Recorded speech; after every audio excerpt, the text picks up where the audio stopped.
नमस्कार, मैं डॉक्टर आलोक Mathur, eternal hospital परिवार, चेयरमैन डॉक्टर समीर शर्मा, को chairperson and managing director Mrs Manju Sharma की तरफ से आपका इस वेबिनार में स्वागत करता हूं और स्वागत करता हूं मेरे साथी एक्सपर्ट डॉक्टर जे.बी. गुप्ता जो कि senior consultant physician and director research हैं, और डॉक्टर के शर्मा जो कि senior consultant pulmonologist and head of the department pulmonology department and respiratory medicine के अंदर हैं। आप दोनों का बहुत बहुत मैं स्वागत करता हूँ। 2020 जो है वो सारे विश्व के लिए कोरोना महामारी के कारण काफ़ी कष्टप्रद रहा, पर जैसे ही 2021 शुरू हुआ, एक जैसे सूरज की पहली जो किरण आई वो आई वैक्सीन को लेके। भारत देश की मैं बात कर रहा हूँ और 16 जनवरी को माननीय प्रधानमंत्री श्री नरेंद्र मोदी जी ने इस वैक्सीनेशन कार्यक्रम का शुभारंभ किया, और जो मन के अंदर लोगों में जो भय था कोविड को लेके, उसमें काफ़ी उनको राहत मिली और लोगों को लगा कि आगे जो दिख रहा है फ्यूचर वो काफ़ी ब्राइट दिख रहा है। लास्ट ईयर जब कोविड से पूरा विश्व परेशान था, उसने बहुत जनों को हर एंगल से तकलीफ दी, चाहे बीमारी के रूप में देखें, चाहे इकोनॉमिकली देखें, वर्क, सोशल रिलेशनशिप, हर चीज़ को काफ़ी डिस्टर्ब किया। कोविड वायरस की जहाँ तक बात आती है, उसके बारे में अपन पहले थोड़ा सा ब्रीफ में चर्चा करना चाहूँगा कि कोविड वायरस जो था वो रेस्पिरेटरी ट्रैक्ट से जाता था। उसकी जो तीनों जो है, अब क्योंकि ये भूलना ज़रूरी नहीं है, वैक्सीनेशन के बाद भी ये चीज़ ध्यान रखना ज़रूरी है कि जो एंट्री पॉइंट्स है तीनों, चाहे वो ओरल कैविटी हो, नोज़ हो और आईज हो, इसका अपन को ध्यान रखना ही है, क्योंकि वैक्सीनेशन के बाद भी काफ़ी सारे प्रिकॉशंस अपने चलते रहेंगे। आज का जो टॉपिक है वो पोस्ट कोविड कॉम्प्लिकेशंस को लेके हैं, क्योंकि जितने व्यक्तियों के जिनके कॉम्प्लिकेटेड कोविड इन्फेक्शन हुआ, कोविड-19 इन्फेक्शन हुआ, जो कि 15% पॉपुलेशन को माना जा रहा है, 85% अपन मान के चलते थे या तो एसिम्प्टोमेटिक या माइल्ड डिजीज में रहे, पर 15%, और क्योंकि हिंदुस्तान में भी देखा जाए तो 1 करोड़ से ज़्यादा व्यक्तियों को डॉक्यूमेंटेड कोविड इन्फेक्शन हुआ है, तो 15 लाख से ऊपर वो व्यक्ति हैं जिनके मॉडरेट टू सीवियर कैटेगरी का इन्फेक्शन हुआ और पोस्ट कोविड कई तरीके की प्रॉब्लम्स लेके आए। Doctor JB. गुप्ता, मैं सबसे पहले आपसे पूछना चाहूँगा कि जो कोविड इन्फेक्शन जब इसकी हुई थी, तो ये माना जा रहा था कि ये एक सिंपल रेस्पिरेटरी ट्रैक्ट का इन्फेक्शन है, नोज़ से या माउथ से जहाँ से भी एंटर होता है, थोड़े बहुत गला खराब होता है, खांसी होती है, फेफड़े के अंदर जाता है और लंग्स की ज़्यादा प्रॉब्लम लेके प्रेजेंट होना शुरू हुआ, जो शुरू की नॉलेज है। पर धीरे धीरे ये बढ़ता गया और कई तरीके के ऑर्गन्स को इन्वॉल्व करने लगा। तो कौन कौन से ऐसे ऑर्गन्स थे या क्या क्या प्रॉब्लम्स लेके कोविड का प्रेजेंटेशन होना शुरू हुआ? बिल्कुल, देखिए अब तो ऑलमोस्ट 10 महीने हुए हैं इसको, कोविड के पेशेंट्स को अपन लोगों को देखते हुए और इनको ट्रीट करते हुए। तो कोरोना जो महामारी है, ये इसका मेन, जैसा कि आपने ऑलरेडी बताया कि रेस्पिरेटरी ट्रैक्ट इसका मेन एंट्री पॉइंट है। तो रेस्पिरेटरी ट्रैक्ट से होते हुए सबसे पहले और सबसे मेन ऑर्गन जो इसमें इन्वॉल्व होता है वो है लंग। लंग का सबसे ज़्यादा इन्वॉल्वमेंट होता है, सबसे पहले होता है, और मैक्सिमम लोगों को लंग का इन्वॉल्वमेंट होता है। इसके अलावा लंग के अलावा सेकेंड ऑर्गन जो इससे इफेक्ट हुआ है वो है हार्ट। इसके अलावा किडनी, लीवर, पेनक्रियाज और ब्रेन। सबसे कॉमन लंग इन्वॉल्वमेंट हुआ है, इसके बाद में हार्ट है, देन किडनी भी है, लीवर है और ब्रेन है। ये 4-5 मेन ऑर्गन है जो कि कोरोना के कारण इफेक्ट हुए, स्पेशली सीवियर और क्रिटिकल केसेस में इन ऑर्गन्स का इन्वॉल्वमेंट हुआ है। डॉक्टर गुप्ता, प्रेजेंटेशन की अपन बात करें, क्योंकि रेस्पिरेटरी की जबकि बात आती है, चाहे वो अपर रेस्पिरेटरी हो या लंग्स का इन्वॉल्वमेंट हो, तो उसके अंदर फीवर है, खांसी है, जुकाम है, सांस भरना, ये चीज़ें आती जाती हैं। पर ये जो बाकी जो प्रेजेंटेशन होते हैं वो किस तरीके से स्टार्ट होने लगे लोगों को? बिल्कुल, जैसा कि सबसे पहले रेस्पिरेटरी सिम्टम्स आते हैं, उसको सांस की तकलीफ होना, खांसी होना, और इसके बाद में जो हार्ट का इन्वॉल्वमेंट अगर जो मैक्सिमम पेशेंट्स में हुआ है, जिनमें उनमें छाती में दर्द, चेस्ट पेन करके आए हैं, मतलब ऐसा लगा कि जैसे हार्ट अटैक आ गया। ईसीजी अगर अपन देखते हैं उसमें तो कई बार हार्ट अटैक से मिलते जुलते उसमें फाइंडिंग्स मिली है ईसीजी में। तो हार्ट का इन्वॉल्वमेंट, और बाद में उस पेशेंट्स के कोरोना टेस्ट किया तो पता पड़ा कि वो हार्ट का इन्वॉल्वमेंट जो हुआ है वो कोरोना के कारण हुआ है। दूसरा जो है पेनक्रियाज का इन्वॉल्वमेंट जिसको अपन कहते हैं, उसमें एकदम से पेशेंट की जो डायबिटिक पेशेंट है स्पेशली, उनका शुगर लेवल एकदम से हाई हो गया है, पेट में दर्द होना, उल्टी होना, ये सिम्टम्स उन पेशेंट्स में आए हैं। लीवर के इन्वॉल्वमेंट वाले पेशेंट्स में जब हमने ब्लड टेस्ट करता है तो लीवर एंजाइम्स काफ़ी ज़्यादा बढ़े हुए मिले हैं उनमें। और किडनी का इन्वॉल्वमेंट में पेशेंट्स का, कई सारे पेशेंट्स हैं यूरिन आउटपुट ड्रॉप हो गया है, क्रिएटिनिन बढ़ गया है, पोटेशियम बढ़ गया है। ये मेन जो है साइंस है, सिम्टम्स हैं जो लंग्स के अलावा कोरोना पेशेंट्स में पाए गए हैं। डॉक्टर के जैसे कोई भी डिजीज़ होती है तो उसका एक लेटेंट पीरियड होता है, जब भी व्यक्ति के इन्फेक्शन होता है, ज़रूरी नहीं कि पहले दिन से उसके व्यक्ति के सिम्टम्स आए। अब इसकी काफ़ी वाइड रेंज रहने लगी थी कोविड के अंदर। हो सकता है कि एसिम्टोमेटिक भी हो, माइल्ड सिम्टम्स भी हो, पर क्या ऐसा भी हुआ क्या कि लोग बाग आपके पास डायरेक्ट कॉम्प्लिकेशन लेके ही प्रेजेंट करें, खासतौर पे लंग्स की बात है? बिल्कुल, देखिए जो सिम्टम्स होते हैं, जो इंक्यूबेशन पीरियड है लगभग 2 से 14 दिन के अंदर आते हैं डिजीज होने के बाद में। और कई बार क्या होता है, अधिकतर पेशेंट 90% पेशेंट अगर मैं कहूँ तो एसिम्टोमेटिक होते हैं, जिनमें कोई भी लक्षण नहीं होते या बड़े माइल्ड सिम्टम्स होते हैं, जैसे हल्का सा नाक का बहना या जुकाम जैसे लक्षण हुए। ये मरीज शुरुआत में जिनकी इम्यूनिटी अच्छी होती है, हमने ये देखा है, तो वायरस के ऊपर एक तरह से उनकी बॉडी टेक ओवर कर लेती है, मतलब वो वायरस उसके अंदर रेप्लिकेशन हो रहे हैं पर बॉडी का इम्यून सिस्टम उसको दबा के रखता है। तो ऐसे पेशेंट में क्या था, शुरू में सिम्टम्स नहीं होते हैं, विशेषकर यंग लोग में हमने ऐसा देखा जिनकी इम्यूनिटी अच्छी होती है, और ओल्ड लोग भी जिनकी इम्यूनिटी अच्छी है। तो ये लोग क्या रहते हैं कि शुरू के 7-8 दिन तक लगभग एसिम्प्टोमेटिक रहते हैं, और बाद में जब वायरल रेप्लिकेट कर गया और वायरल का लोड बहुत बढ़ गया तो फिर वो टेक ओवर करता है। तो ऐसे पेशेंट हमने देखा शुरू के 8-10 दिन तक कुछ भी नहीं होता, और फिर 11वें-12 दिन जैसे आपने कहा सडनली ऑक्सीजन का कम होना, सांस का बढ़ना, इसके साथ प्रेजेंट होते हैं। ये जो आपने बात की ऑक्सीजन की, क्योंकि ये काफ़ी मीडिया के अंदर चलता रहा कि आप अपने ऑक्सीजन लेवल्स चेक करें। मेरा अपना ये मानना है कि ऑक्सीजन जब लेवल व्यक्ति के कम होने लग जाता है तब अपन मान के चलते हैं कि काफ़ी कॉम्प्लिकेशंस हो चुके हैं, क्योंकि ऑक्सीजन लेवल जब कम लेके आएगा तो मान के चलें कि लंग का काफ़ी ज़्यादा इन्वॉल्वमेंट हो गया। तो आपका क्या मानना है, अगर एक बार व्यक्ति के कोविड अगर डिटेक्ट होता था या होता है, और आगे भी अभी तो चल ही रहा है कोविड, ऐसा नहीं है कि कोविड चले गया, ये लोगों में मन में गलत धारणा आ गई है कि कोविड चले गया। आज भी देखें तो अपने एवरेज के अंदर 12-15 हज़ार के केसेस तो आज की तारीख में भी आ ही रहे हैं, जो कि कम नहीं है। बहुत सारी ऐसी जगह हैं जहाँ पे इतने केसेस ही नहीं हुए, जो अपने आज भी डेली हो रहे हैं, जो कि ये तो डॉक्यूमेंटेड केसेस की बात कर रहा हूँ मैं, जो हो सकता है कि बाकी बहुत सारे जगह हैं जिनके नहीं हो।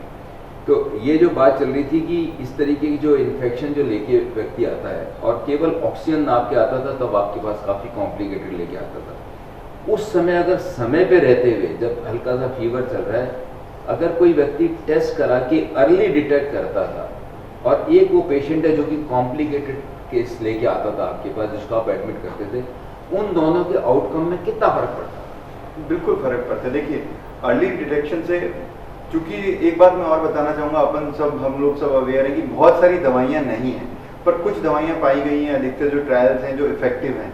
तो अगर पेशेंट अर्ली प्रेजेंट करता है तो उन दवाइयों को हम एक तो स्टार्ट कर सकते हैं। दूसरी चीज़, हम पेशेंट को ये बता सकते हैं कि कब उसको अलर्ट होना है।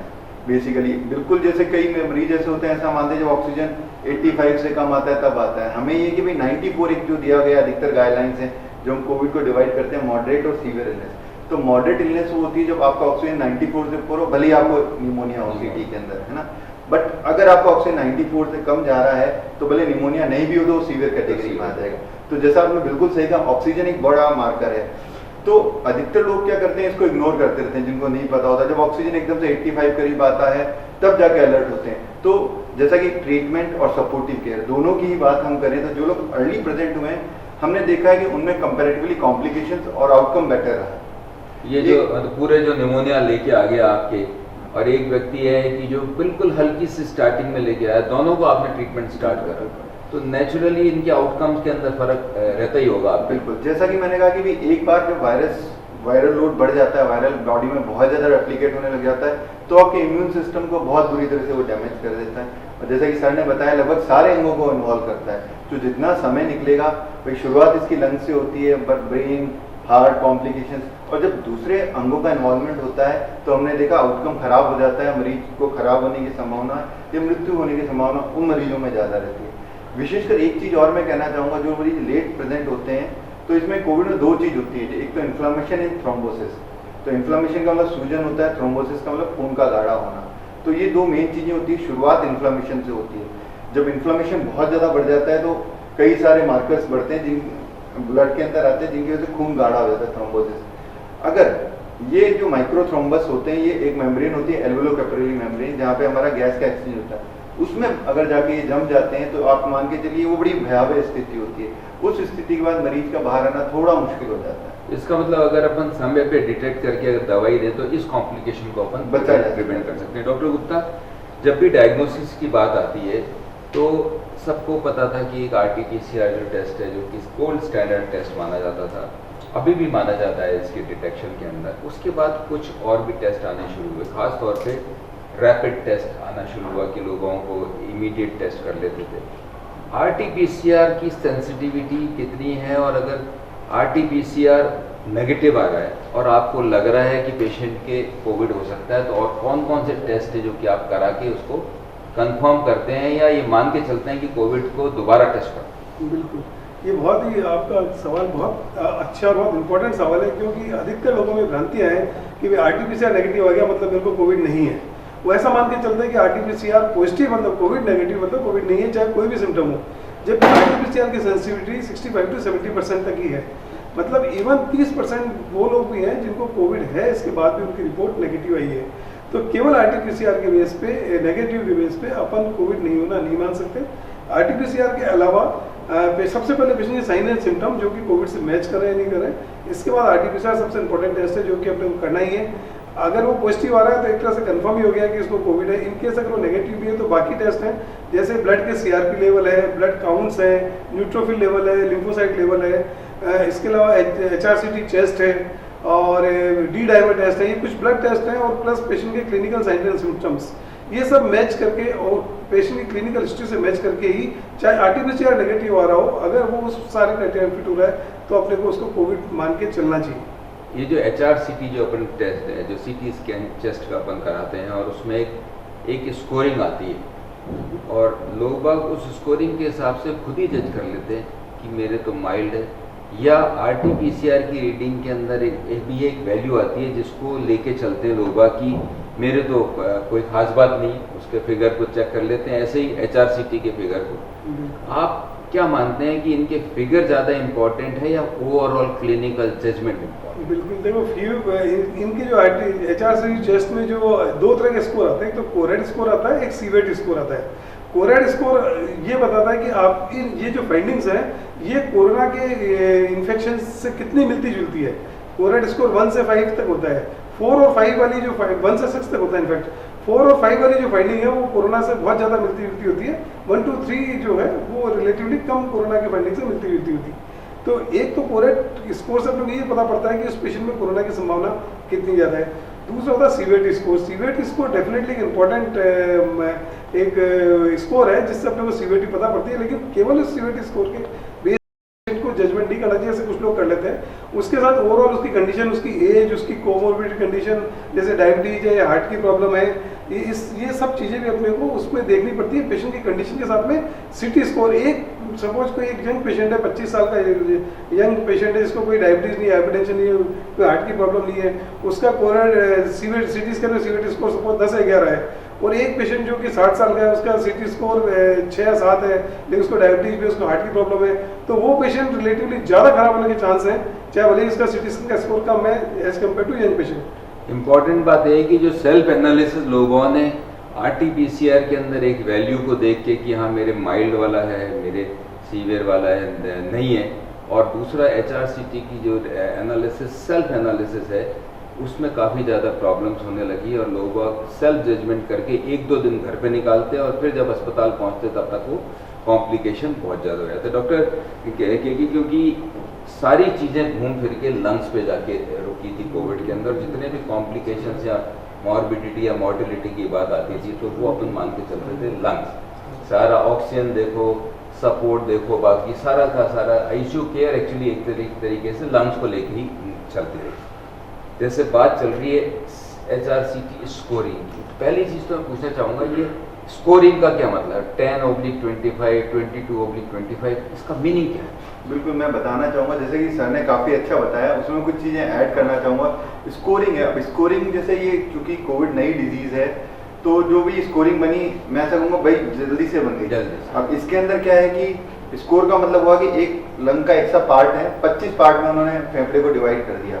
अब उस 25 पार्ट के अंदर किस पार्ट में कितना इन्फेक्शन है या ग्राउंड ग्लासिंग है या स्कारिंग, मतलब देखिए लंग में जो सबसे कॉमनली हमें सीटी में देखने को मिलता है कोविड के मरीज में वो होती है हल्की सी ग्राउंड ग्लासिंग, मतलब हल्की सी सूजन, सिंपल सी लैंग्वेज में कहूँ। दूसरी चीज जो हमें कॉमनली मिलती है वो होती है निमोनिया। पर अगर आप मेरे से पूछोगे तो आउटकम बिल्कुल डिफरेंट है। जो पेशेंट निमोनिया के साथ आते हैं उनमें यूजुअली लंबा टाइम लगता है, ग्राउंड ग्लासिंग वाले पेशेंट जल्दी ठीक हो जाते हैं, उनको ऑक्सीजन की जरूरत कम होती है। बट जब हम स्कोरिंग की बात करेंगे तो वो सेम होगा बिल्कुल, तो उसमें कोई सीवियरिटी का मार्कर नहीं है कभी। और तीसरी चीज जो स्कारिंग, जैसे मान लीजिए कोई मरीज है वो ठीक हो गया पर उसके लंग के अंदर जैसे हमारे यहाँ पे चोट लग जाती है मान लीजिए, तो उसके निशान रह जाते हैं। सेम अगर लंग में निमोनिया हुआ तो हमारे उसके अंदर भी निशान रह जाते हैं। स्कोर सेम नाम देगा उसको। हाँ, तो कोई भी धब्बा उन 25 एरिया के अंदर होगा उसको हम स्कोर कहेंगे। तो इसीलिए बिल्कुल जैसा कि माधुर साहब ने बिल्कुल सही कहा कि हमें स्कोर को खुद जज नहीं करना है, क्योंकि डॉक्टर्स देखेंगे वही 2-3 चीजें होती है स्कोरिंग के अंदर। एक तो उसके अंदर क्या है, ग्राउंड ग्लासिंग है, निमोनिया है या स्कारिंग है। दूसरी चीज पेशेंट की कंडीशन कैसी है। डॉक्टर जेबी गुप्ता सर ने बताया कि भाई अगर पेशेंट एल्डरली है, डायबिटिक है तो कम स्कोरिंग भी ज्यादा मायने रखती है, यंग पेशेंट के अंदर ज्यादा स्कोरिंग मायने रखती है। तो ये बड़ा कंफ्यूजिंग था है सर, तो केवल स्कोरिंग को लेके हमें किसी पेशेंट को जज नहीं कर सकते। ये जो क्लिनिकल जजमेंट है और जो अपन मार्कर्स या कोविड मार्कर्स जो अपन कराते हैं, मैं चाहूँगा कि बहुत ज़्यादा नाम लेने की ज़रूरत नहीं, पर जो भी ब्लड टेस्ट कराते हैं उनके फिगर्स भी चल रहे होते हैं। उन फिगर्स का सीवियरिटी ऑफ इलनेस में कितना या कॉम्प्लिकेशन में कितना इंपॉर्टेंट होगा? बिल्कुल सर, देखिए सीआरपी एक बहुत इंपॉर्टेंट मार्कर है और अधिकतर स्टडीज ये मानती है कि सीआरपी सीटी को कोरिलेट करता है। मतलब किसी पेशेंट का अगर सीआरपी बढ़ा हुआ है तो उसके लंग के इन्वॉल्वमेंट होने की संभावना ज़्यादा होगी। सीआरपी का लेवल कौन सा है जिसमें अपन ने देखा है सीवियरिटी ऑफ इलनेस में नहीं है, या फिर ऐसे पेशेंट जिनमें देखा गया कि हमने एकदम से बीमारी बढ़ी है या जिनको वेंटिलेटर की जरूरत पड़ी है, ये वो मरीज है जिनका इनिशियल सीआरपी 150 से ज़्यादा हो। 150 mg/dl यूनिट की होती है। इनसे ज़्यादा वाले सीआरपी वाले मरीज यूजली रैपिडली प्रोग्रेस करते हैं, जिनकी बीमारी एकदम से बढ़ती है। और ऐसे के अंदर हम लोग देखते हैं कि IL-6 लेवल होता है, वो भी बढ़ा होता है। एक होता है डी डायमर। तो मुख्यतः ये 3 है। इसके अलावा फेरेटिन भी हम कराते हैं, LDH भी कराते हैं। और इन सब की एक कट ऑफ मार्कर होता है सीवियरिटी इलनेस के लिए। जैसे सीआरपी का मैंने कहा कि 150 से ज़्यादा पे थ्रोम्बोटिक कॉम्प्लिकेशन भी ज़्यादा होने वाला, पेशेंट को खून का थक्का संबंध है कि जमाना भी ज़्यादा होगी, ऑक्सीजन भी ऐसे मरीज में कम होता है। डी डायमर का जो लेवल ऐसे में पाया गया वो 1000 से ऊपर, मतलब twice of upper normal limit. 500 normal होता है, अगर 1000 से ज़्यादा है डी डायमर तो ऐसे पेशेंट के अंदर हमने देखा थ्रोम्बोटिक कॉम्प्लिकेशन या ऑक्सीजन या वेंटिलेटर की जरूरत ज़्यादा पड़ती है। तो IL-6 अगर आप पूछो तो एक ऐसा मार्कर है जो क्लिनिकल उसको सिनेरियो को देखते हमें कोरिलेट करना पड़ता है। कई बार हमने देखा है कि IL-6 500 के आसपास होता है, मरीज नॉर्मल होता है, तो उसका कोरिलेशन सीआरपी के साथ हम ज्यादा करेंगे। अगर किसी मरीज का मान लीजिए सीआरपी कम हो, IL-6 ज्यादा, तो बहुत चिंता का विषय नहीं है। पर अगर पेशेंट रैपिडली डिटेरियोरेट हो रहा हो, सीआरपी ज्यादा, डी डायमर ज्यादा, IL-6 बढ़ा हुआ है, तो वो बड़ा इंपॉर्टेंट हो जाता है, क्योंकि कुछ थेरेपीज भी ऐसी होती है जो उसके बेस पे हमें डिसाइड करनी पड़ती है। डॉक्टर के क्योंकि लंग के कॉम्प्लिकेशंस को, क्योंकि अभी अपन जब पोस्ट कोविड केयर की बात करेंगे तो उसमें लंग काफ़ी इंपॉर्टेंट पार्ट है। ये निमोनिया वर्ड जो है, अब कोई भी इन्फेक्शन होता है तो अपन मान के चलते हैं कि वहाँ पे बैक्टीरिया या वायरस या फंगस जो भी इन्फेक्शन है उसने उस एरिया को इन्वॉल्व करा। पर जब भी कोविड की बात आती है तो अपन मान के चलते हैं जो निमोनिया या जो लंग के अंदर दिख रहा है उसमें इन्फेक्शन ही नहीं, जैसे आप बता रहे हो खून का थक्का ज़्यादा तकलीफ देने लगा। तो ये एक्चुअल के अंदर वायरस इन्फेक्शन की वजह से लंग के अंदर ज़्यादा प्रॉब्लम आने लगी, या जो खून की नालियों के अंदर रुकावट या थ्रोम्बस से जो इकट्ठे हो गए उसकी वजह से आने लगी, या दोनों का ही इक्वल इम्पॉर्टेंट होगा? जी, दोनों का ही इक्वल इम्पॉर्टेंट है। जैसे कि जर्मनी और इटली में कुछ पोस्टमार्टम स्टडी की गई है, मतलब पेशेंट के ऑटोप्सी स्टडीज हम कहेंगे, तो उनके जब लंग निकाले गए तो उन लंग का जब हमने वो पोस्टमार्टम किया उसमें देखा गया तो उसमें पाया गया डिफ्यूज एल्वुलर डैमेज, मतलब कि जो एल्वलाई होते हैं जहाँ पे अपने खून का और ऑक्सीजन का एक्सचेंज होता है, वो एक तरह से पूरी तरह से डैमेज हो जाता है। उसमें इतना ज़्यादा डैमेज पाया गया कि जो बहुत सालों तक ILD होने के बाद भी इतना डैमेज नहीं मिलता है। दूसरी बात जो पाई गई दैट इज ऑर्गेनाइजिंग माइक्रोथ्रोम्बाई, मतलब जो बात करें खून का थक्का, तो जो भी सांस की नलियां हैं जो माइक्रो आगे जाके, जैसे जो हमारे खून की नली है जो सांस को या लंग्स को सप्लाई करती है, वो धीमे धीमे जाके आगे डिवाइड हो जाती है, तो आगे जाके बिल्कुल सूक्ष्म हो जाती है, माइक्रोस्कोपिक हो जाती है, उनके अंदर थ्रोम्बस जम जाते हैं, ऑर्गेनाइजिंग माइक्रोथ्रोम्बाइज हम कहते हैं। तो ये जो हमारी मेम्ब्रेन होती है इसके अंदर डैमेज भी हो गया और आपका खून का थक्का भी जम गया, तो ये डुअल चीजें हो गई हैं। अब ये डुअल चीजें होने के बाद में जो हमने देखा, जैसे हम खून पतला करने की जो दवाई दे रहे हैं वो मेजर वेसल्स तक जाती है। अगर माइक्रोथ्रोम्बस जम गया मतलब बिल्कुल सूक्ष्म रूप में, तो वहां जाके उसको साफ नहीं कर पाती है। इसीलिए हमने देखा कि जो ऐसे मरीज हैं जिनमें ये कॉम्प्लिकेशन या एडवांस डिजीज हो गई, उनके अंदर रिवर्सिबिलिटी नहीं होती। और जैसा कि हमने देखा पूरी दुनिया में despite of all the good medical facilities including US, UK, India, mortality high है। उसका कारण यही है कि दो मुख्यतः चीजें हैं कि एक तो लंग का पूरा डैमेज हो गया एल्वुलर लेवल पे जो रिकवर नहीं हो सकता, लगभग हो गया। दूसरी बात थ्रोम्बस जम गया जिसको किसी भी तरह से निकाला नहीं जा सकता। वो पेशेंट फाइनली लंग ट्रांसप्लांट पे चले जाते हैं। डॉक्टर गुप्ता, ये तो एक लंग के पार्ट की बात हो गई, पर 2-3 चीज़ें कोविड के अंदर काफ़ी ज़्यादा प्रॉब्लम देने लगी। जैसे आपने शुरू में बात की थी हार्ट को लेकर। पहली चीज़ तो हार्ट का जो इन्वॉल्वमेंट है वो किस तरीके से होता है? जैसे आपने बताया चेस्ट पेन करके आता है, तो क्या कोविड के मरीजों को हार्ट अटैक हो जाता है या क्या क्या तकलीफ हो सकती है? देखिए, मेनली कोविड का जैसे डॉक्टर के ने पहले बोला कि 2 मेन कारण करती है। एक तो सूजन करती है, इन्फ्लेमेशन, और दूसरा करती है थ्रोम्बोसिस।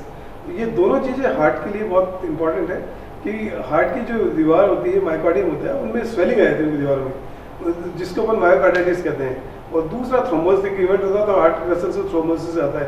तो ये पिक्चर जो है वो हार्ट अटैक की जैसी लगती है, लेकिन एक्चुअली में हार्ट अटैक नहीं होता है। ये कोविड इन्फेक्शन के कारण और इन्फ्लेमेशन और थ्रोम्बोसिस के कारण ये सिम्टम्स आते हैं इसमें। और जब ईसीजी कराते हैं तो उसे पता पड़ता है, और फिर प्लस पेशेंट के साइन सिम्टम्स से कोरिलेट करते हैं, तो फिर इससे डायग्नोस होते हैं। मतलब मांसपेशियां बेसिकली दिल की कमज़ोर हो सकती हैं, कमज़ोर और हो सकती हैं। जो क्लॉटिंग प्रॉब्लम्स हैं उसकी वजह से उसकी वजह से। हो सकता है कि जो नाड़ियों में रुकावट भी हो सकती है। जितने भी कोविड के पेशेंट्स के जिनका ट्रीटमेंट चला, उनके साथ एक बड़ी प्रॉब्लम आई, और जो आज तक भी आपके पास, दोनों के पास पेशेंट्स आते रहते हैं और वो कहते रहते हैं कि साहब मेरे तो कोविड के कारण या कोविड के ट्रीटमेंट के कारण मेरे शुगर हो गई। पहली चीज़ कि डायबिटीज़ का कोविड से क्या रिलेशन है? जो कोविड में लोगों को शुगर जो बढ़ी, वो क्या दवाइयों से बढ़ी, वो अपने आप ठीक हो जाएगी, या ऐसा भी हुआ कि जिनके पेशेंट्स की कोविड इन्फेक्शन हुआ, तो जैसे पेनक्रियाज मेन ऑर्गन है, उसमें भी कोई इफेक्ट हुआ जिसकी वजह से एक्चुअल में वो डायबिटिक भी हो? बिल्कुल, क्योंकि ये बहुत ही इंपॉर्टेंट है। और क्योंकि डायबिटीज इंडिया में ऑलरेडी बहुत सारे डायबिटिक पेशेंट हैं। जो डायबिटिक पेशेंट्स हैं उनकी बॉडी की इम्यूनिटी एक नॉर्मल पेशेंट के कंपेरिजन में कम होती है।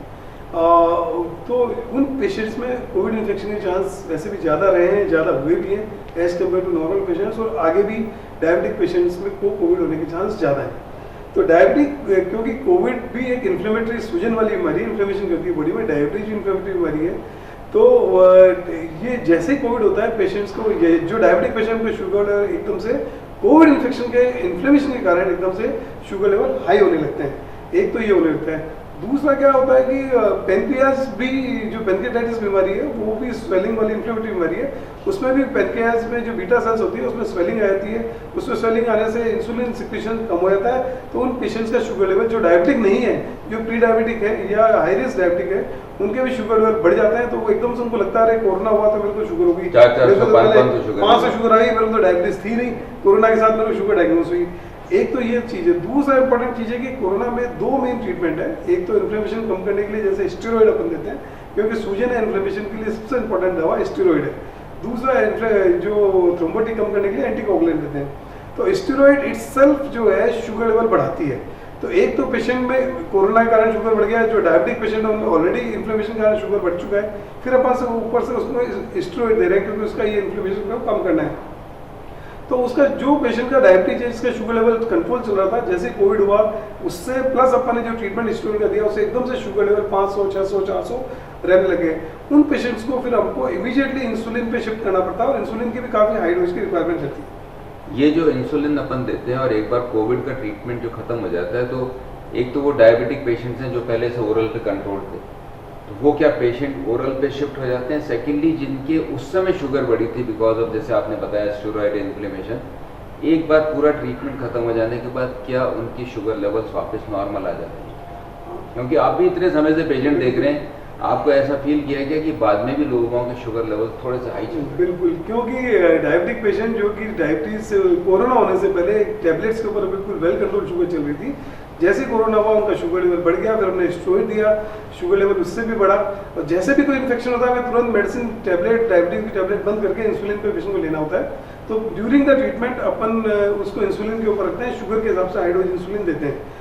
और इसके बाद में जब कोरोना ठीक होने के बाद में भी डायबिटिक पेशेंट को लगभग 1 महीने तक स्टेरॉइड को दिया जाता है। उसके बाद धीरे धीरे टेपर करके अपन कम करते हैं, उसकी कंडीशन के हिसाब से डिपेंड करता है। तो स्टेरॉइड के कारण भी लगातार शुगर बढ़ा रहता है। जब स्टेरॉइड का ट्रीटमेंट बंद हो जाता है उसके बाद भी हम लोग कम से कम 15 दिन तक उसको इंसुलिन देते हैं ताकि पूरी तरह इन्फ्लेमेशन खत्म हो जाए।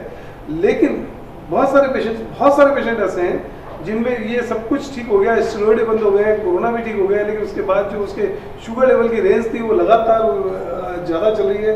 जिस मेडिसिन के ऊपर वो पहले कोरोना से पहले कंट्रोल था, वो मेडिसिन अब उसको काम नहीं कर रही है, उसके मेडिसिन की डोज की रिक्वायरमेंट बढ़ानी पड़ी है। तो ये बहुत ही इंपॉर्टेंट है। बहुत पेशेंट्स के शुगर कई महीनों तक बढ़े हुए रहते हैं। इसका मतलब कोई ना कोई पार्ट इन्फ्लेमेशन से रिलेटेड भी है, कुछ पार्ट स्ट्रेस से भी रिलेटेड है, क्योंकि जब भी पोस्ट कोविड कॉम्प्लिकेशंस की बात करते हैं, lung, heart, pancreas, liver, kidney के अलावा ब्रेन, और ब्रेन के अंदर भी मेंटल डिसऑर्डर, स्ट्रेस जो है जिनको जो इतना ट्रॉमा रहा है कोविड के टाइम पे, वो एक ट्रॉमा का जो स्ट्रेस है अभी तक लोगों को ठीक होने के बाद भी लगता है कि नहीं मेरे कुछ ना कुछ कमी है, मेरे वीकनेस है, मैं इतना ज़्यादा नॉर्मल नहीं हो रहा। ये भी फैक्टर्स ऐसे हैं। और फिजिकल एक्टिविटी भी हो सकता है रेस्ट्रिक्टेड हो because of fatigue, because of lung problem, और भी सारी कोई ना कोई प्रॉब्लम हो सकती है। मेंटल ट्रॉमा ये भी एक फिजिकल एक्टिविटी को रेस्ट्रिक्ट कर देता है और इस कारण भी हो सकता है कि शुगर बढ़ रही हो। डॉक्टर कि जब भी पोस्ट कोविड कॉम्प्लिकेशंस की बात आती है, अब एक पेशेंट, ये तो बिल्कुल क्लियर हो गया लोगों को कि लंग के अंदर घूम फिर के कोई भी डैमेज हो वो फाइब्रोसिस होता है, अपनी बॉडी का सिद्धांत है। एक तो वो पेशेंट है जो कि पहले से ही इंटरस्टिशियल लंग डिजीज का जो आपका पेशेंट है, जिसको अपन बोल देते हैं कि फाइब्रोसिस होता जा रहा है और एक तरीके से प्रोग्रेसिव इलनेस होती है। और कोविड के अंदर भी, पोस्ट कोविड के अंदर आपको फाइब्रोसिस मिल गया। ये बिल्कुल बात सही है कि आप जिंदगी भर अगर आप अपना वो कराते रहेंगे और उसमें कोविड स्कोर देखते रहेंगे, क्योंकि आजकल तो वही आता है स्कोरिंग, वो आपको मिलती रहेगी, क्योंकि फाइब्रोस पार्ट जैसा आपने बताया वो तो पैच दिखेगा। इन दोनों फाइब्रोसिस में डिफरेंस क्या है? एक इंटरस्टिशियल लंग डिजीज या लंग फाइब्रोसिस का ऑलरेडी पेशेंट था और एक पोस्ट कोविड फाइब्रोसिस हुआ, दोनों के डिजीज आउटकम में क्या फर्क? बिल्कुल सर, ये बहुत ही इम्पोर्टेंट है, बहुत ही अच्छा सवाल है। जैसे कि फाइब्रोसिस बढ़ते ही आप लोग सब देखते हैं कि पेशेंट पढ़ता है कि भाई फाइब्रोसिस हो गया, वैसे ही वो चिंतित हो जाता है, क्योंकि जैसे ही वो गूगल करेगा तो फाइब्रोसिस में ILD आती है। ILD जो हम कहते हैं, IPF कहते हैं, जो फाइब्रोसिस होता है वो बड़ी स्पीड से प्रोग्रेस करता है। अधिकतर मरीजों में 3 से 5 साल के अंदर वो पूरे लंग को इन्वॉल्व कर लेता है और कई मरीजों उससे मृत्यु को प्राप्त होते हैं। तो बेसिकली ये देख के बहुत डर जाता है, आपके वाले पेशेंट आता हो, अरे साहब फाइब्रोसिस हो गया। पर दोनों में डिफरेंस ये है कि जो IPF है या ILD का फाइब्रोसिस होता है यूजुअली प्रोग्रेसिव होता है। अधिकतर मरीजों में कई स्पीड से प्रोग्रेस करता है, कुछ मरीजों में स्लोली प्रोग्रेस करता है। पर क्योंकि कोविड का जो फाइब्रोसिस है उसमें इन्फ्लेमेशन हुआ है, जैसे कि हमने चोट लगी उसका निशान है, भाई जो कंसोलिडेशन हुआ है, लंग का इन्वॉल्वमेंट हुआ, उसका बॉडी का रिएक्शन है, that is scarring. If you ask me, भाई स्कारिंग मतलब चोट का निशान की तरह ज्यादा होता है।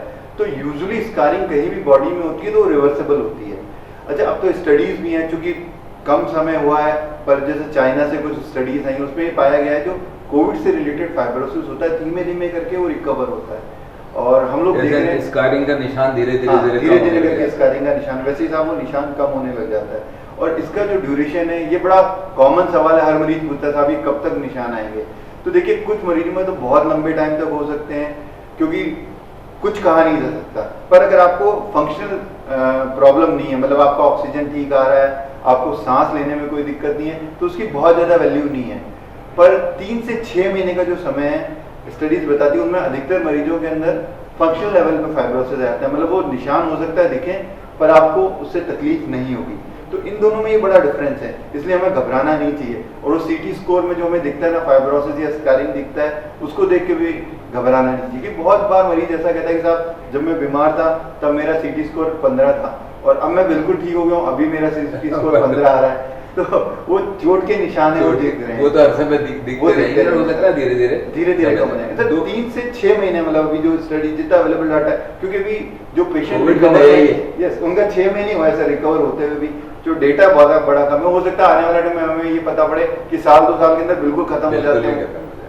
2 चीजें बड़ी कंफ्यूजन के अंदर लोगों को चलते रही, क्योंकि 2 दवाइयां सबसे इंपॉर्टेंट मानी गई है। वो है पहला स्टेरॉइड, दूसरा ब्लड थिनर्स, चाहे वो एंटीकोगुलेंट के रूप के अंदर आपको ओरल जो दवाइयां दी जाती हैं। ये बड़ा कंफ्यूजन है। लोग बाग कहते हैं क्योंकि इंटरस्टिशियल लंग डिजीज वाले या फाइब्रोसिस वाले जो पेशेंट हैं वो जिंदगी भर स्टेरॉइड, लो डोजेज या कैसी भी दवाइयां उनकी चलती रहती हैं, स्टेरॉइड ही चाहे वो दूसरी दवाइयां। पर आपने जैसे बताया कि ये तो फाइब्रोसिस फिक्स हो गई, इसके बाद तो है नहीं। तो पहली चीज नॉर्मली बात कर रहा हूँ, क्योंकि हर पेशेंट इंडिविजुअल है और उसका डिसीजन भी इंडिविजुअल लिया जाता है। इन जनरल स्टेरॉइड को कितने समय तक एवरेजली दिया जाता है, या आप मान के चलते हैं बंद हो जाते हैं? और ब्लड थिनर में भी मैं 2 पार्ट कहूँगा, क्योंकि एक तो है आपके एंटीकोगुलेंट्स की अगर अपन बात करें जो दवाइयाँ दी जाती हैं, और एक दूसरे एंटी प्लेटलेट्स हैं एस्पिरिन। एस्प्रिन का कहाँ रोल है इसके अंदर, और दूसरा स्टेरॉइड कितने समय तक दिए जाते हैं? देखिए साहब, स्टेरॉइड जो इंडिकेटेड है वो ये उन पेशेंट में इंडिकेटेड है जिनमें ऑक्सीजन की जरूरत पड़ी है पेशेंट को। रिकवरी ट्रायल, कोविड ट्रायल और करीब 10 एक ट्रायल्स हुए हैं जो स्टेरॉइड पे जिनके अभी रिजल्ट्स आ रहे हैं और आ चुके हैं। वो ये बताते हैं कि स्टेरॉइड का डेफिनेट बेनिफिट मिला है उन पेशेंट को जिनमें ऑक्सीजन की जरूरत पड़ी। पर जो पेशेंट ऐसे हैं जिनमें ऑक्सीजन की जरूरत नहीं पड़ी, पोस्ट डिस्चार्ज या in hospital? In hospital. In hospital मतलब ओवरऑल सर जो स्टेरॉइड का इंडिकेशन है, जिन पेशेंट को ऑक्सीजन की जरूरत नहीं पड़ी है, जिनको निमोनिया नहीं हुआ है, उनमें स्टेरॉइड का रोल नहीं बताया गया है। पर खासकर जिन पेशेंट को ऑक्सीजन की जरूरत पड़ी है और विशेषकर जो पेशेंट वेंटिलेटर पे गए हैं, भले नॉन इन्वेजिव भले इन्वेजिव वेंटिलेशन पे, उनमें ये पाया गया है जिन पेशेंट को स्टेरॉइड दिया गया उनकी रिकवरी जल्दी हुई है और वो लोग जल्दी घर गए हैं बेसिकली। तो सबसे पहले तो ये स्टेरॉइड इन्हीं पेशेंट में इंडिकेटेड है। अब देने का जो है कि ड्यूरेशन वो ऐसा है कि सर वेरियस स्टडीज अलग अलग टाइम बताती हैं। तो इन हॉस्पिटलाइजेशन अगर पेशेंट है, पेशेंट की जब तक ऑक्सीजन की जरूरत है तब तक धीरे धीरे हमें उसको टेपर करना है। 10 to 14 डेज माना गया है ड्यूरेशन। जब पेशेंट रिकवरी साइड में हो उसके बाद हम बंद कर सकते हैं। 2 वीक्स आप मान के चलते हो कि स्टेरॉइड का। अच्छा, एंटीकोगुलेंट्स की बात करें और एक्चुअल में एस्प्रिन का भी रोल है या नहीं? एंटीकोगुलेंट अलग दवाई है, एस्प्रिन अलग दवाई है। हम लोग गाइडलाइंस की बात करेंगे तो जितनी भी गाइडलाइंस हैं, भले ACC लें, ESC लें, ACCP लें, जो सारा मतलब है ना CDC, तो एंटी प्लेटलेट के अंदर हम बात करें एस्प्रिन को किसी ने भी एज ए एंटीकोगुलेंट यूज करने के लिए एडवोकेट नहीं है भी नहीं वो एंटीकोगुलेंट। बिल्कुल बिल्कुल नहीं सर, क्योंकि देखिए इसमें अंदर क्या होता है, थ्रोम्बोसिस होता है। तो एंटीकोगुलेंट और एंटी प्लेटलेट दो अलग अलग चीजें हैं। तो एस्प्रिन का रोल किसी ने नहीं बताया देने के लिए इसके अंदर, अभी तक कोई गाइडलाइन नहीं कहती। रही बात एंटीकोगुलेंट की, जैसे जो भी पेशेंट भर्ती है तो भर्ती पेशेंट को हमें एंटीकोगुलेंट देना ही देना है। जैसे हम लोग सब दे रहे हैं इंजेक्शन के थ्रू लो मॉलिक्यूल हेपेरिन देते हैं। जब पेशेंट डिस्चार्ज होता है तो ये बड़ा कॉमन सवाल है कि उसको कब तक देना है। तो डिस्चार्ज जो पेशेंट का डी डायमर कराएं। अगर D dimer twice of normal limit से ज्यादा है, मतलब अगर पेशेंट का डी डायमर 1000 के अराउंड है, तो इस पेशेंट को हमें एंटीकोगुलेंट पे ही डिस्चार्ज करना है। कई पेशेंट्स होते हैं जिनका डी डायमर लेवल चलता ही रहता है, high high high always high. उनको ये तो समझ में आ जाता है कि ये अपन को टेस्ट कराने 2-3 टेस्ट करा लेते हैं, पर उनका CRP सेटल हो जाए, IL-6 सेटल हो जाए, पर डी डायमर की एक ऐसी वैल्यू है जो चलती रहती है। तो अगर किसी पेशेंट के डी डायमर ज़्यादा चल रहा है तो क्या उसको लंबे समय तक एंटीकोगुलेंट देना है? बिल्कुल सर, जो ACC की लेटेस्ट गाइडलाइन है वो सर कहती है अप टू 45 डेज तक हम एक्सटेंड कर सकते हैं डिस्चार्ज के बाद में उसमें। और डी डायमर की जो वैल्यू इंपॉर्टेंट है, जैसे मैंने बताया 1000 से ऊपर, ट्वाइस से ऊपर है तो हमें उसको देना ही देना है। 500 से 1000 के बीच में हम पेशेंट टू पेशेंट देखनी है। दो चीज देखनी है, अगर हमें लगता है इस पेशेंट में थ्रोम्बोसिस होने की संभावना ज्यादा है तो हमें एंटीकोगुलेंट जारी रखना है। अगर हमें लगता है ब्लीडिंग के रिस्क ज्यादा है तो हमें उसे रोकना है। तो it is about thrombosis and bleeding, दोनों को हमें वेट करना पड़ेगा। अगर हमें लगता है कि अगर हम देंगे तो उसका नुकसान ज्यादा हो जाएगा, पेशेंट को ब्लीड हो सकता है, तो हमें उसको स्टॉप करना होगा। अगर डी डायमर ऊपर आ रहा है और हमें लग रहा है इस पेशेंट को और भी रिस्क फैक्टर, जैसे हेल्दी लोग हैं, मोटे लोग जिन जो मोबाइल नहीं रहते, तो उनके अंदर हमें कंसिडर करना चाहिए थोड़ा लंबे टाइम देने के लिए। तो इम्पोर्टेंट बात यही है कि एक तो सेल्फ जज नहीं करें, घबराए नहीं, और ख़ास तौर पे जैसे डॉक्टर के शर्मा ने बात की कि HRCT पहले तो बार बार कराने की कोई ज़रूरत नहीं है, जब तक कि आपको डॉक्टर नहीं कहता उसको कराने की कोई ज़रूरत नहीं है।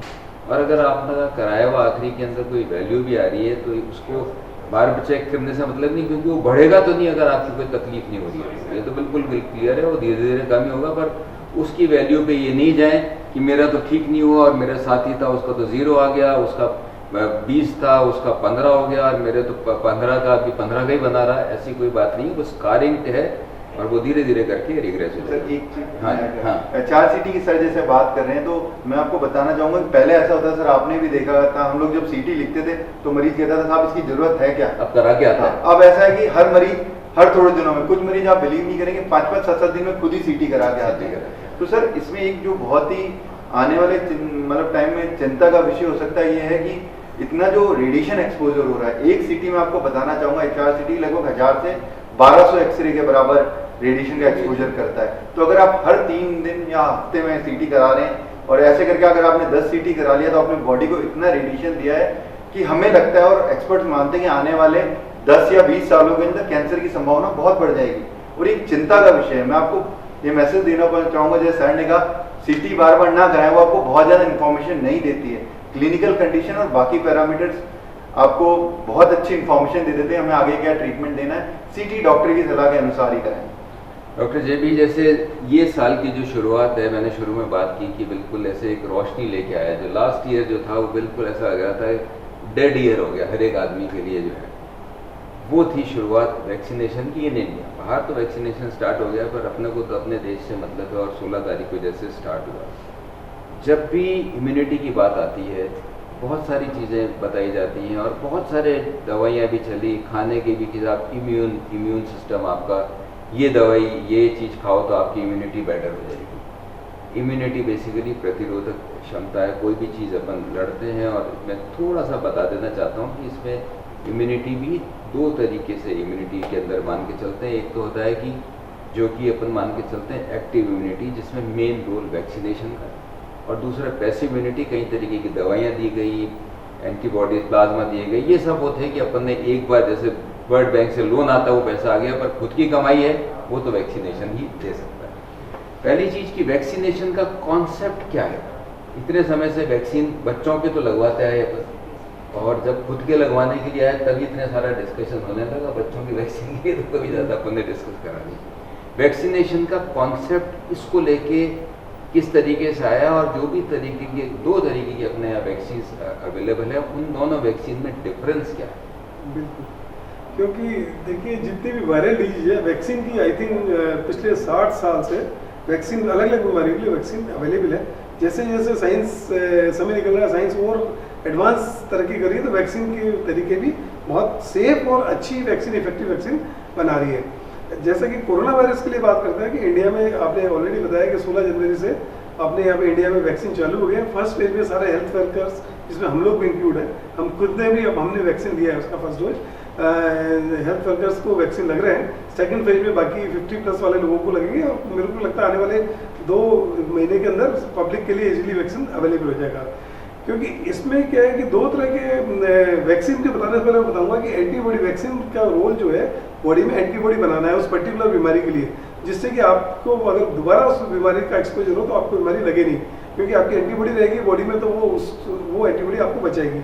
तो जिन लोगों को ऑलरेडी कोविड हो चुका है, कोरोना हो चुका है, उनके बॉडी में एक नेचुरल एंटीबॉडी बन चुकी है, लेकिन वो एंटीबॉडी कितने टाइम तक रहेगी अभी प्रूवन नहीं है। कुछ स्टडी से कहती है कि 6 महीने तक एंटीबॉडी काम करती है, धीरे धीरे वो एंटीबॉडी का लेवल कम होता है, तो वो इन्फेक्शन, वापस इन्फेक्शन होने के चांस बढ़ जाते हैं। वैक्सीन सबको लगाना जरूरी है, सबको लगाना चाहिए। वैक्सीन जो है इंडिया में, जो अभी 2 तरह की वैक्सीन आई है, वैसे टोटल वैक्सीन के जो पैटर्न है अभी वो 4 तरह की वैक्सीन है जो कि वर्ल्ड वाइड है। सबसे पहले तो है होल वायरस वैक्सीन है।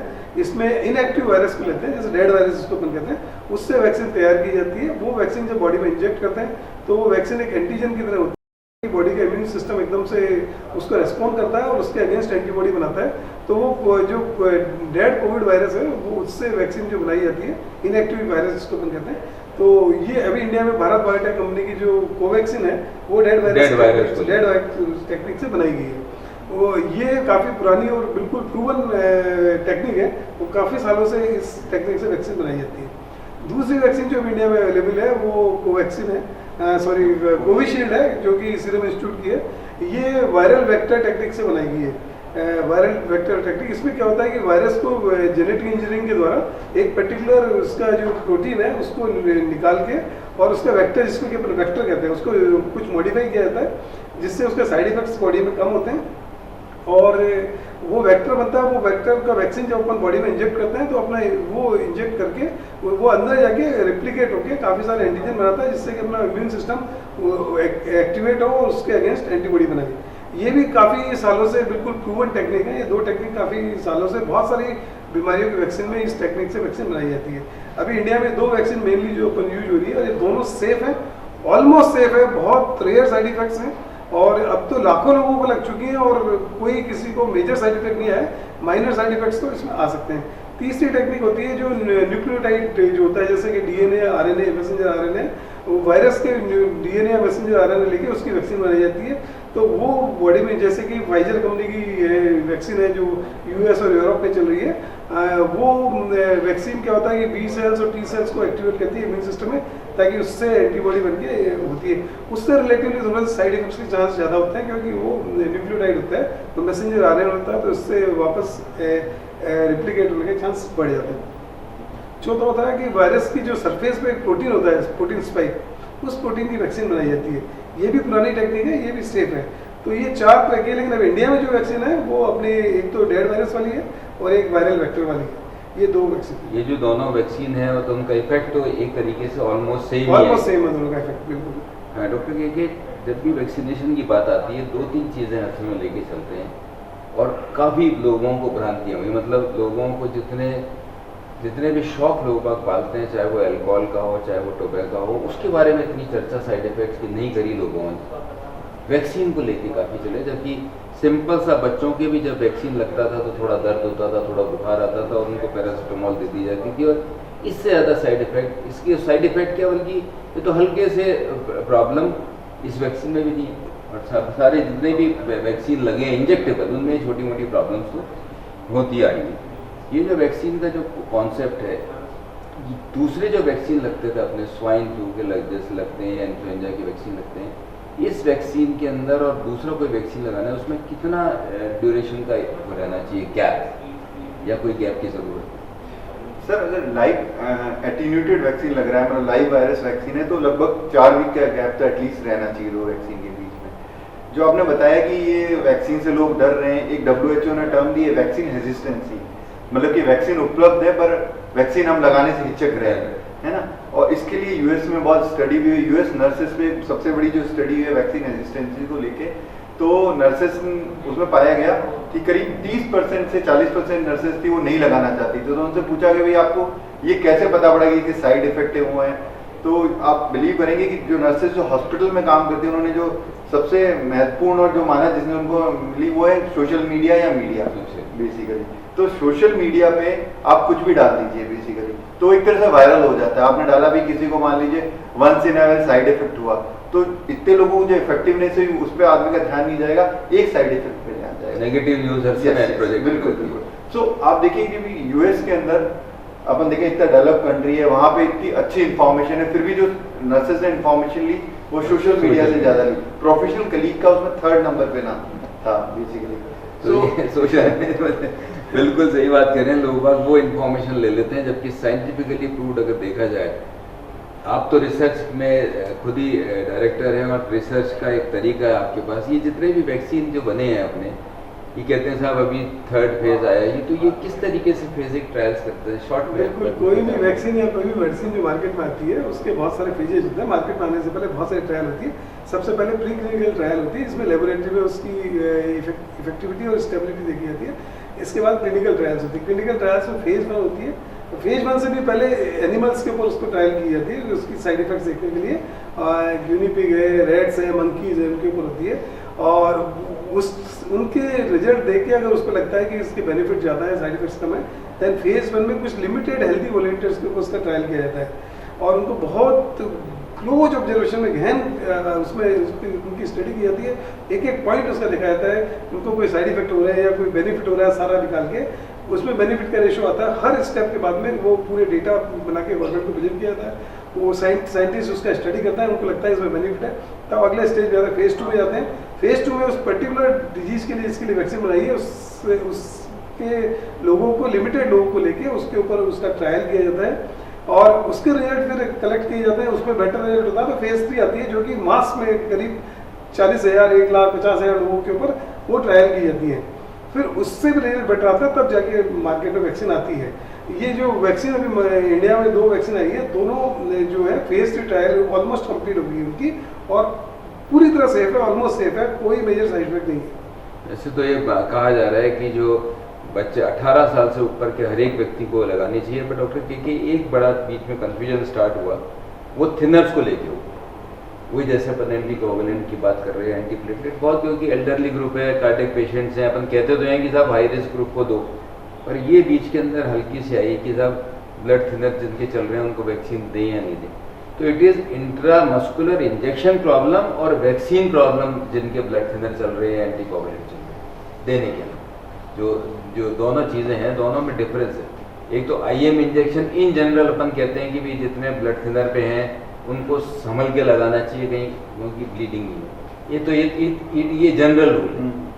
एक है कि वैक्सीन से कोई प्रॉब्लम तो है उनके थिनर्स में? वैक्सीन से कोई सर ऐसा कोई प्रॉब्लम नहीं पाई गई। जो लोग थिनर्स ले रहे हैं कॉन्फिडेंटली ले सकते हैं। और एक सर जस्ट आप सवाल और आता है वैक्सीन के ऊपर कि भाई कोरोना हुआ उसके कितने दिन बाद ले सकते हैं, है ना वैक्सीन। सो सर अगर पेशेंट रिकवर हो गया है तो 2 to 4 वीक्स बाद आराम से वैक्सीन ले सकता है। इसमें कोई भी तरह का, भले आपके अंदर एंटीबॉडी भी हो, जैसा कि सर ने बताया, जो एंटीबॉडी होती है वो 70 दिन इन्फेक्शन के बाद से कम होना शुरू हो जाती है और 90 दिन के बाद री इन्फेक्शन होने की संभावना रहती है। जितने भी री इन्फेक्शन हुए, अभी तक 7 केस रिपोर्ट हुई हैं पूरे ऑल ओवर द वर्ल्ड, उनके अंदर जो भी इन्फेक्शन हुए 90 दिन के बाद हुए हैं। और री इन्फेक्शन खतरनाक हो सकता है कि जो 7 री इन्फेक्शन की रिपोर्ट्स हैं उनमें 3 माइल्ड थे पर 4 ऐसे थे जो सीरियस थे और 1 की डेथ हुई है। सो इसीलिए बड़ा इंपॉर्टेंट है वैक्सीन का लेना, क्योंकि 90 दिन के बाद आप वापस से सस्टेबल हो जाएंगे री इन्फेक्शन के लिए, तो लेना है। एक सर और क्वेश्चन आता है एल्डरली और कोमॉर्बिडिटी वालों के लिए वैक्सीन का सर, उसके लिए भी मैं कहना चाहूंगी उनमें भी सेफ है, उनको लेनी चाहिए अनटिल अनलेस कोई बहुत कॉन्ट्राइंडिकेशन ना हो। मतलब आप ये मान के चलते हैं कि बल्कि वो तो प्रायोरिटी पे हैं, जो एल्डरली है, अगर इस तरीके का कोई इन्फेक्शन लगता है, कोई भी इन्फेक्शन लगता है तो वो ज़्यादा प्रॉब्लम के अंदर जा सकते हैं। डॉक्टर ये भी, क्योंकि आप खुद भी वैक्सीनेट हो चुके हैं, अपन तीनों ही वैक्सीनेट हो चुके हैं, एक सिस्टम है वैक्सीनेशन का। पहली चीज़ तो ये सारी गवर्नमेंट की गाइडलाइंस और गवर्नमेंट की टीम कर रही है, किसी भी जगह हो रहा है, ऐसा नहीं है कि किसी भी सेंटर पे हो रहा है तो वो लगा रहे हैं। किस तरीके से आपके पास मैसेजिंग आई है और किस तरीके से प्रोसेस था? मैं चाहूँगा लोगों को ज्ञान होना चाहिए कि एक तरीका है गवर्नमेंट का। बिल्कुल, एक तो इसके लिए मैं गवर्नमेंट ऑफ इंडिया का बहुत धन्यवाद करना चाहूँगा। उन्होंने इतना सिस्टमेटिक वे में वैक्सीन का प्रोग्राम शेड्यूल किया है कि उन्होंने हर जो, जैसे अभी फेज 1 में जो फ्रंट लाइन वर्कर्स हैं, जैसे डॉक्टर्स हैं, हेल्थ वर्कर्स हैं, पुलिस वाले हैं, मिलिट्री वाले हैं, उन सब के लिए फेज 1 किया है। तो उन कंसर्न ऑर्गेनाइजेशन उन सबकी लिस्ट मांगी गई थी, उनको बाकायदा गवर्नमेंट ने अपने वेबसाइट पे उनको उस पर लिस्टिंग किया है। इसके बाद में वो गवर्नमेंट ने ही उस लिस्ट को चल के उस डेली बेस पे जैसे 100 पर डे लगाने या 200 पर डे लगाने हैं, उनके मोबाइल नंबर पे गवर्नमेंट ने एक दिन पहले मैसेज भेजा है कि भाई आपको कल वैक्सीनेशन डे है, आपको कल वैक्सीन लगेगा, आपको टाइम पे आना है, इतने बजे से इतने बजे तक इस पर्टिकुलर जगह पे आपका वैक्सीन होगा। फिर जैसे कि मैं खुद 2 महीने पहले मेरे को कोरोना हुआ था, अभी 2 महीने हुए हैं, लेकिन मैंने वैक्सीन लगवाया, अपने वैक्सीनेशन करवाया। तो जब गवर्नमेंट का मैसेज आया तो उस पर्टिकुलर सेंटर में जहाँ पे भी था वहाँ जाके जब आप वैक्सीन लगाने जाते हो तो आपका बाकायदा आधार कार्ड नंबर से आपका वेरिफिकेशन किया जाता है कि आपके मैसेज का वेरिफिकेशन होता है। जैसे ही आप वैक्सीन लगता है वो एक सिस्टम के थ्रू गवर्नमेंट के पास मैसेज आता है, विदिन 5 मिनट आपके पास वापस मैसेज आता है थैंक यू और कॉन्ग्रेचुलेशन का कि आपको वैक्सीन लग गया है। इस पर्टिकुलर नर्सिंग स्टाफ ने इतनी तारीख को इतने बजे आपको वैक्सीन लगाया है। उसका बाकायदा मोबाइल नंबर आता है कि आपको कोई भी क्वेरी हो, कोई इशू तो आप इससे डिस्कस कर सकते हो। और इसके बाद में नेक्स्ट डे एक फीडबैक भी आता है सर्वे कि आपको वैक्सीनेशन का आपका एक्सपीरियंस कैसा रहा पिछले 24 घंटे में, कोई साइड इफेक्ट्स तो नहीं हुए, आपको कोई दिक्कत तो नहीं हुई, आप वो फीडबैक करके गवर्नमेंट को भेजो। इस तरह से उन्होंने एक प्रोग्राम किया। अब जैसे ही सेकंड डोज का टाइम आएगा उससे पहले वापस मैसेज आएगा और ये सब सिस्टम वैसे होगा। बहुत ही सिस्टमेटिक तरीके से ये गवर्नमेंट ने इसको लॉन्च किया। बहुत इंपॉर्टेंट बात है, क्योंकि जितना भी वैक्सीनेशन का प्रोग्राम है वो गवर्नमेंट की गाइडलाइंस में है। गवर्नमेंट की ही टीम किसी भी सेंटर पे ये नहीं सोचें कि आप एक्स हॉस्पिटल के अंदर हैं, वो बड़ा हॉस्पिटल है, वहाँ पे टीम, गवर्नमेंट की टीम सब जगह बराबर है, वही सिस्टम है, वही वेटिंग टाइम है। आपके वैक्सीन लगने के बाद आपको आधे घंटे वेट कराया जाएगा, आपको ऑब्जर्व किया जाएगा, एक रूटीन फार्मूला है। बच्चों को भी जब भी कोई इंजेक्टेबल वैक्सीन लगता है तो कहते हैं कि आप थोड़ी देर बैठें, कोई ऐसा तो नहीं कि कोई प्रॉब्लम हो, उसके बाद ही उसको अपन जाने देते हैं। डॉक्टर कि ये जो वैक्सीनेशन का जो सिस्टम है, खास तौर पे इन्फ्लुएंजा वैक्सीन की बात करें या स्वाइन फ्लू की बात करें, ये अपन मान के चलते हैं कि इन दोनों की जो वैक्सीन है वो काफ़ी ईयरली बेसिस पे लगते हैं। तो आपको क्या लगता है कि जो कोविड-19 का, वैसे तो अभी टाइम ही बताएगा कि कितना इसका इफेक्ट रहता है, पर एक्सपेक्टेड क्या है कि ये ईयरली, क्योंकि स्ट्रेन भी बदलेगा ही, और स्ट्रेन बदलने के हिसाब से भी वैक्सीनेशन वापस नई स्ट्रेन का आ जाएगा। क्या लगता है आपको कि ईयरली फिर वापस स्टार्ट हो जाएगा इसका ये प्रोसेस? बिल्कुल सर, हो जाएगा भाई। कुछ लोग कह रहे हैं कि हो सकता है 6 महीने में अपने को रिपीट करना पड़े कुछ वैक्सीन, क्योंकि 4 तरह के वैक्सीन है तो सबकी एफिकेसी और अभी फुल्ली टेस्टेड नहीं हुई है। तो आई थिंक आने वाले समय में हो सकता है हमें हर साल में, 6 महीने में या हर 2 साल में ये वैक्सीन रिपीट करना पड़े, क्योंकि वैक्सीन का जो काम है वो एंटीबॉडी का जनरेशन करना है, और वो एंटीबॉडी कितने दिन तक आपके ब्लड में रहती है, कब तक आप प्रोटेक्ट करती है, पहली बात। सेकंड चीज स्ट्रेन का चेंज होना। अब जैसा कि हम देख रहे हैं यूके और साउथ अफ्रीका 2 नए स्ट्रेन आए हैं, जिसमें साउथ अफ्रीका का स्ट्रेन तो काफ़ी इन्फेक्टिव बताया गया है। जस्ट कि जो R0 होता है, मतलब एक आदमी कितनों को दे सकता है इन्फेक्शन, तो कोविड का अपना 2.5 है और साउथ अफ्रीकन स्ट्रेन का लगभग 3.5 से 4 बताया जा रहा है। तो अगर ऐसा स्ट्रेन आता है तो मॉर्टेलिटी बढ़ेगी, क्योंकि केसेस बहुत ज़्यादा हो जाएंगे। पर तो एक चीज जो इंडियन जो फिगर आया, सारे वर्ल्ड के अगर फिगर देखें, इंडिया बहुत प्रोटेक्टेड रहा, बहुत लेसर कॉम्प्लिकेशन रहे, लेसर मॉर्टेलिटी रही। लोगों ने बड़ा शुरू के अंदर बताया था कि इंडिया में पता नहीं क्या होगा, पर इससे लगता है कि इम्यूनिटी जो थी, या जो अपन वैक्सीनेशन की बात करते हैं, ये अगर ये वाला वैक्सीन पे लगेगा तो अगर सेकंड स्ट्रेन आता है, मान लो चेंज करके भी आता है, पर कुछ ना कुछ इम्यूनिटी तो इससे डेफिनेटली मिलेगी। तो मैसेज यही है कि वैक्सीनेशन आपको आगे के लिए भी फायदेमंद है, भले बदलेगा, क्योंकि स्वाइन फ्लू में भी सब में बदलते हैं। और जिन्होंने पहले वैक्सीनेशन लिया तो बिल्कुल स्टडी प्रूव करती है कि आपको जो है बंद कराएंगे। डॉक्टर जी भी एक चीज़ जरूर है, लोगों को ये भी समझ में आ गया कि एंटीबॉडी करानी चाहिए, और लोग एंटीबॉडी कराते हैं फिर आके डिप्रेस बैठ जाते हैं कि मेरे तो एक्स फिगर आया, उसके तो 2x है, उसके 3x है, मतलब उनसे ज़्यादा है, उससे दुगना है, उससे तिगना है। पहली चीज़ कि एंटीबॉडी लेवल्स आ गए आपके, जो कि एक रेंज से ऊपर हैं, वो इतने इफेक्टिव हैं, उसकी वैल्यू से क्या फ़र्क पड़ने वाला है। सेकेंडली, जिनको भी वैक्सीन लग रहा है उनको जाके कोई कराने की ज़रूरत है, या एक केवल रिसर्च पर्पस है जिसके लिए कराना चाहिए? क्योंकि अब लोगों को हो गया, मैं देखता हूँ जाके वैक्सीन लगा के मेरा कितना है, और वही फिगरिंग वापस स्टार्ट हो जाएगी कि साहब उसका तो एक्स फिगर आया और उसका वाई फिगर आया। क्या मानते हैं? बिल्कुल, ये बहुत ही इंपॉर्टेंट क्वेश्चन है। और एंटीबॉडी लेवल का वैक्सीन पाइल से तो बिल्कुल भी इंडिकेशन नहीं है कि आपको अपना एंटीबॉडी, अगर आपने वैक्सीन की प्रॉपर डोज ली है पूरी प्रॉपर, तो आपको एंटीबॉडी नहीं कराना, क्योंकि आपकी बॉडी में एंटीबॉडी बन चुके हैं ऑलरेडी। और एंटीबॉडी का लेवल चाहे एक पर्टिकुलर लेवल होता है, नेगेटिव से ऊपर जब पॉजिटिव आता है तो आपकी जो प्रोटेक्शन पावर है वो उतनी है, चाहे वो बॉडी टू बॉडी डिपेंड करता है। किसी की बॉडी में एंटीबॉडी तो ज़्यादा तेज बनता है, किसी को थोड़ा सा कम बनते हैं, लेकिन उससे फर्क नहीं पड़ता, प्रोटेक्शन दोनों का बराबर है। तो कभी भी एंटीबॉडी लेवल सिर्फ रिसर्च पर्पज से अगर किसी को करवाना है तो करवाते हैं हम लोग, अदरवाइज तो वैक्सीन का प्रॉपर डोज लगने के बाद उसके एंटीबॉडी करवाने का कोई रिक्वायरमेंट नहीं है, कोई इंडिकेशन नहीं है और कोई यूज़ भी नहीं है। और इवन जिसको कोविड हो चुका है वो ये नहीं सोचे कि भाई मेरे शरीर में एंटीबॉडी है तो मैं नहीं लगाऊंगा वैक्सीन, क्योंकि एंटीबॉडी तो आज है लेकिन कल नहीं है, ये धीरे धीरे कम होकर खत्म हो जाएंगे, लेकिन वैक्सीन तो लगाना ही है। सबको वैक्सीन टाइम पे लगेगी तो बीमारी पूरी तरह खत्म हो सकती है। बिल्कुल सही बात थी, क्योंकि जो हर्ड इम्यूनिटी है जिसको अपन मान के चलते हैं, ये वैक्सीनेशन से ही आ सकती है। जब एक परसेंटेज 50% 60% से ज़्यादा जब पॉपुलेशन वैक्सीनेट हो जाएगी तो ये इम्यूनिटी, इस वायरस का प्रोग्रेशन जो है, जो रेप्लिकेशन है, वो अपने आप ही रुक जाएगा, और इस अपन बीमारी से तभी इजाद पा सकते हैं जब अपन ज़्यादातर जने इसको वैक्सीनेशन में हो जाए। हाँ, प्रोटोकॉल्स का अपन को ध्यान रखना है, जैसे बच्चे प्रेग्नेंट है या ब्रेस्ट फीडिंग की, ये जो कॉन्ट्राइंडिकेशन है उनको छोड़ के बाकी सारी की सारी पॉपुलेशन है उनको वैक्सीनेशन जरूर आना चाहिए। पर एक चीज़ बहुत इंपॉर्टेंट है, वो मैं अभी डॉक्टर के से चर्चा भी करूँगा, कि एक चीज़ आ रही है कि वैक्सीनेशन आपके कॉम्प्लिकेशंस को या डिजीज़ को रोकता है, पर इसका मतलब ये नहीं है कि वैक्सीन लगाने के बाद आप मास्क, या जो आपको अभी प्रोटोकॉल्स बताए जा रहे हैं, फिजिकल डिस्टेंस है या मास्क है या सैनिटाइजेशन है, इनका आपको ध्यान रखना ही है। क्या मानना है? बिल्कुल सर, वैक्सीन हमने लगा लिया तो वैक्सीन की जो इफेक्टिवनेस है उसको आने में भी लगभग 4 से 6 हफ्ते लगते हैं। ठीक है, अगर आप चाहेंगे तो वैक्सीन लगाने का ये मतलब नहीं हम पूरी तरह से इम्यून हो गए और हम जो नॉर्मल नॉर्म्स हैं जैसे सोशल डिस्टेंसिंग, मास्क और हैंड सैनिटाइजिंग, ये सब हमें ध्यान में रखना ही पड़ेगा, क्योंकि आने वाले समय में ये सारी नई वैक्सीन हैं। अगर हम पुरानी वैक्सीन से जैसे स्वाइन फ्लू और इन्फ्लुएंजा वैक्सीन की बात करें तो उनका जो इफेक्ट आता है यूजली 4 to 6 वीक्स लगते हैं सर उनको आने में।